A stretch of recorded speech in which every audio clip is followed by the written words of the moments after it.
everyone, my name is Troy. Welcome back to my channel. Thank you so much for clicking on this video. It's gonna be a great one. It's been a while, so let me catch you guys up on what's been happening in the last week. So first, I got my vaccine, my vaccine shot. Isn't that crazy? Oh my gosh. Although I feel very grateful.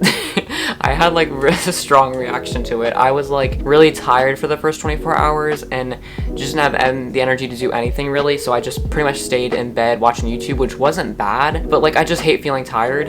And then the next 24 hours I felt feverish. You know, at least I'm protected from COVID. Like that's the main thing. And then what else have I done this week? I am on my neighborhood swim team. I did a lot of practices with that, did some videos, got a lot of progress done on my secret project thing that I hope to announce soon. Hope you guys have been having a good summer so far if you are in it, and if you're still in school, I feel deeply sorry for you. Today we're gonna be going over my summer TBR because school did get out and I have some books that I want to talk about. I specifically went to the library on Thursday to pick up some books that I wanted to read early summer, so we're gonna talk about them and some audiobook series, and it's gonna be great, so let's get into it. Yeah. So first, let's talk about the series that I'm kind of like devouring right now, and that is the Spy School series by Stuart Gibbs, and I'm really enjoying it. Stuart Gibbs is just a great author to kind of escape to. Like, I have been having like a tough time mentally, especially this week. Oh my gosh. Every day I just felt like tired and like sad. So you know, it really helps to have some sort of like middle grade series that you can just escape to, and that is definitely this series. The Spy School series is just one of those whimsical, fun middle grade series where there is this school of agents and like kind of young agents in training, and Ben Ripley, he's this kind of mathematical genius. He's really smart, and he's actually approached by this like famous kind of agent named Alexander Hale, and he gets recruited into this academy. But what he doesn't know is that he is actually not getting recruited into the academy, and he's basically just serving as a mole, or not a mole, but like bait for a mole in the CIA, which is like kind of what runs this academy of espionage. And so it's kind of just a wacky story because like Ben thinks that he's this really cool spy and like, oh my gosh, I got recruited, I'm so awesome. But in reality, the CIA actually had him as like a bait, and they're just trying to expose a mole by saying that Ben is this amazing person at cryptography. And so there's definitely a lot of fun stuff in the first book. That's just the first book, and it's really good. And then we also get into Spy Camp, which I also read, and there's another mystery in there. There's a lot of like betrayals, plot twists in kind of like these kind of certain mystery books that Stuart Gibbs makes, and so I love him for that. Like, and I just love Spy School because it's so like technical, and like, you know how everyone wants to be a spy when they're younger. They're like, oh my god, I'm gonna be a spy, this is gonna be so great, when in reality no one really becomes a spy. But like, it's just so cool to see how like that kind of fantasy is a reality for this one kid, and it's just a great adventure. I already finished the first two, and I'm on Evil Spy School, which is the next one. I think there are like 7 or 8 books in the series, and I'm going to be going through all of them this summer. It's going to be so great. I highly recommend this as like a middle grade realistic fiction, but also kind of unrealistic mystery series. Okay, so specifically for June, I want to talk about some series that I'm reading specifically for Pride Month, and that is the Girls of Paper and Fire series by Natasha Nyan. Sorry if I said that wrong, but this series has some great LGBTQ plus book representation that I didn't even expect when I first read the first book in May. I think there's 3 books, and so I'm going to read the second 2 in June for Pride Month, and this is like my #1 recommendation right now for LGBTQ plus representation because it was just so amazing. The way that Natasha Nyan kind of like speaks about sexuality and like how it's so fluid and like kind of changing all the time, that kind of just really resonates. And so I definitely recommend. This series has a lot to do with like war and demons versus humans, and like, you know, other stuff too, but like I really like the representation in general, and I feel like the plot is so complicated that I could not even describe it. But essentially our main character is taken away from her home, sent to this like palace where the Demon King lives. She's forced to give her body to him. That's also another great thing about the series. It kind of deals with like sexual harassment and rape. Has great representation within that as well. And basically she meets this one girl named Ren, and then they two fall in love, like I kind of said. It's a great relationship, great story, and there's kind of like this rebel plot to defeat the king, the Demon King, and since like she's been forced to, you know, give her body to him, she kind of gets this distaste towards him and wants to join the rebellion against the king. And she finds some stuff out about her girlfriend that she didn't even know, so it's kind of crazy. Definitely recommend this series. series. Gonna be reading the next two books, and maybe I'll make a whole review on the series, but overall, in love with these characters and this world. Cannot wait to keep reading. Okay, I want to start going through some of the library books I got, and this first one has deckled edges, y'all. I'm so excited. And this is Fury Born by Claire Legrand, and this is the first book in the Imperium trilogy. Ooh, it looks stunning. It looks good. Like, deckled edges have never appealed to me, but they do now. So let's read the description, because I am not one of those booktubers who are gonna go read a bunch of descriptions and try to make their own on the spot. Like, I don't have that time. I really don't have that time. So let's go. Two young women, centuries apart, hold the power to either save their world or doom it. When assassins ambush her best friend, the crown prince, Riel Dardenne, risks everything to save him, exposing her ability to perform all 7 kinds of elemental magic. The only people who should possess this power are a pair of prophesied queens, a queen of light and a queen of blood. To prove she is the Sun Queen, Riel must endure 7 trials to test her magic. If she fails, she will be executed. And then 1,000 years later, the legend of Queen Riel is a mere fairy tale to Hunter Eliana Farrakora. When the Undying Empire conquered her kingdom, she embraced violence to keep her family safe. Now she believes herself untouchable until her mother vanishes. I don't want to go too much into the synopsis, but this looks so freaking good. I need like a good, like rich fantasy, fairy tale vibes at the same time, and young adult all combined in one. Like, when I saw this book, I was like, I'm gonna take this home. I'm gonna take this home, Mom.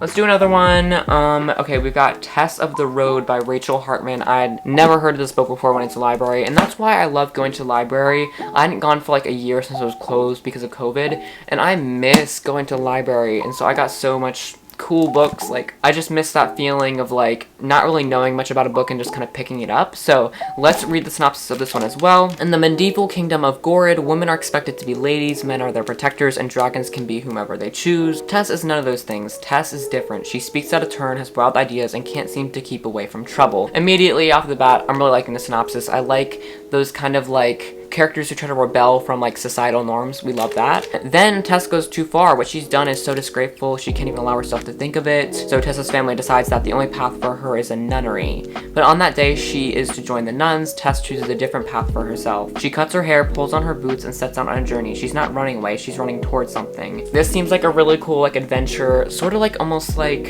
another one of those like breaking gender stereotypes kind of books, and I love it. And it's set in a fantasy world with dragons, so I'm so excited. And then we have got another book, but this is a sci-fi book. I wanted to get one. So The Loop by Ben Oliver. On the front it says, humanity ends here. Luca Kane has spent 736 days wrongfully imprisoned inside the loop awaiting his execution. Each day is the same, each day is torturous, but things are starting to change. Whispers of war are circulating, strange things are happening to the prisoners, and the warden delivers a message. Luca, you have to get out.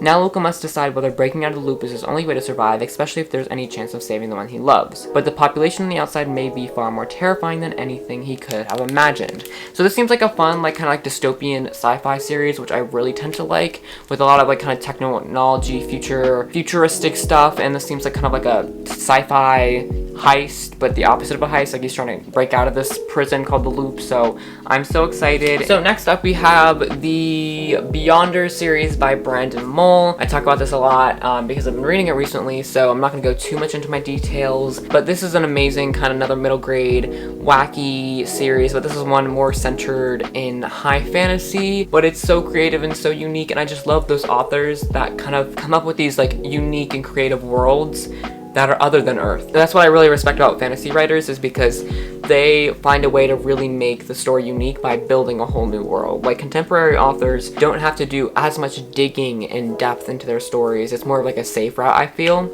But let's not get into that hot take right now. I just want to quickly talk about the series and the synopsis.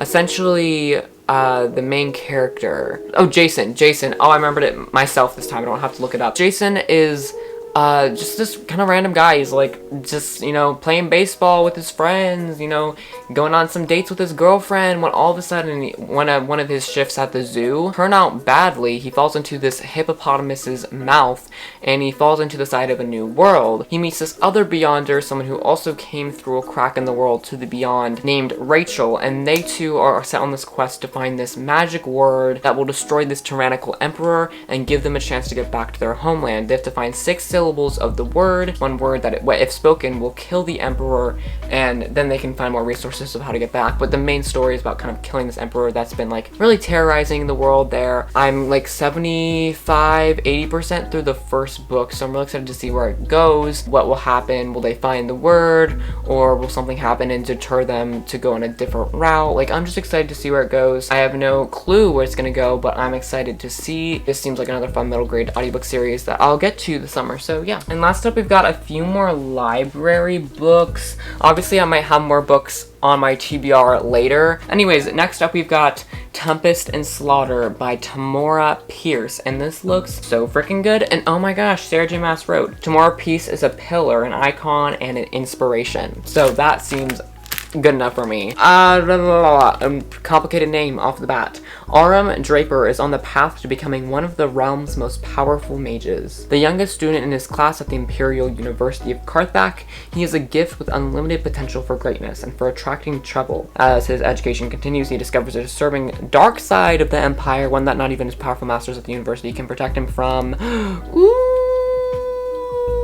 He will have to discover where his true loyalties lie. This looks so interesting. I know that I might get overwhelmed if this is a high fantasy with words like this. University of Karthak, the Karthaki Empire. I might get a little bit confused, I might get a little bit overwhelmed, but I'm gonna still try to read this high fantasy. We'll see. I just think the description is so intriguing that I have to at least try, because I love like schools of magic and like magical things. Like, that gets me like in my fancy, you know. So let's get to the next one, the last book in this video, I think, and that is The Empire of All Seasons by Emiko Jean. And this seems like a cool Asian fantasy book. Each generation, a competition is held to find the next Empress of Hanaku. Okay, the rules are simple. Survive the palace's enchanted seasonal rooms. Conquer winter, spring, summer, and fall. Marry the prince. All are eligible to complete, all except yokai, supernatural monsters and spirits whom the human empire is determined to enslave and destroy. Mary has spent her life training to become empress. Winning should be easy, and it should be if she weren't hiding a dangerous secret. Mary is a yokai with the ability to transform into a terrifying monster.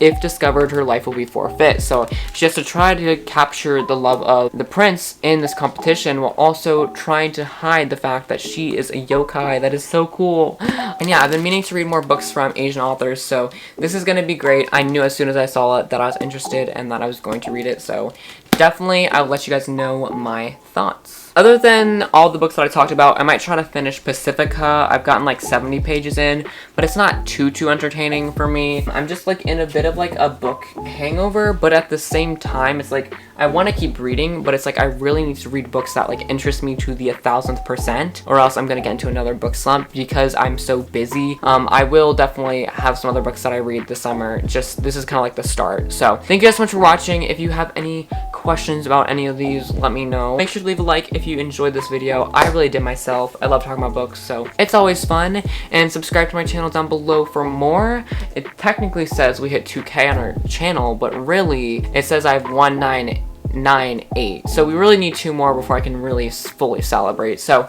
thank you guys so much for watching. Leave a comment down below with what you plan to read this summer, and I will see you guys next time. Love you so much, and peace out.